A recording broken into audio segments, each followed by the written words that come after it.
first off, thanks for having me. But even more, thanks for reading the book and thanks for having this discussion.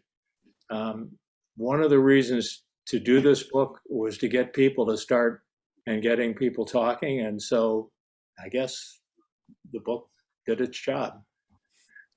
I wrote this book, but I had about 8 different people help me with it, all the way from Bernie socialists with a capital S to pickup drivers in Indiana. And I had them go over this with a scalpel, and we had a lot of arguments on discussions on a lot of things. And one of them was whether to call the creed a Democratic creed or an American creed, because in reality, this should be an American creed. We should be, the Republicans and Democrats ought to be arguing over how to implement it, as opposed to what these values are. So absolutely, they're really American values, and that's our strength. Most people recognize these values subconsciously as American values if we put them out there that way.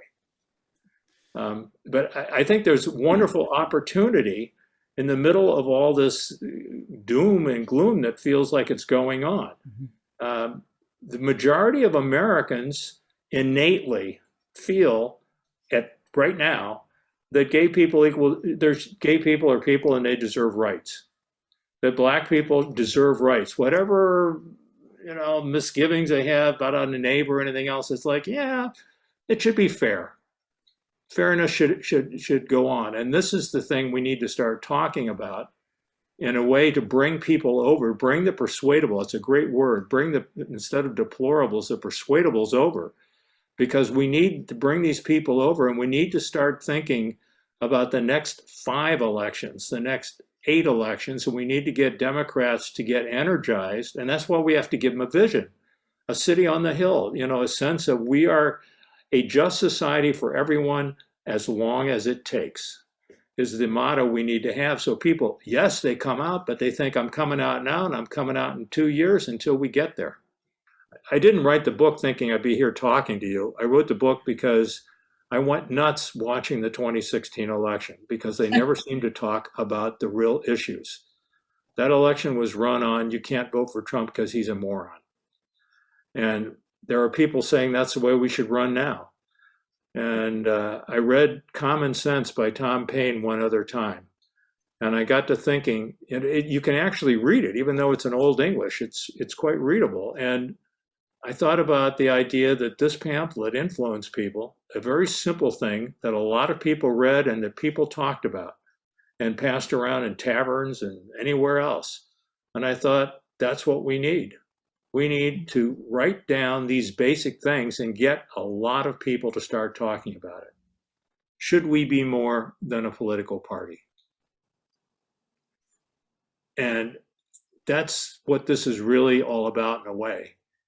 A political party is a group of people organized to win elections and gain power.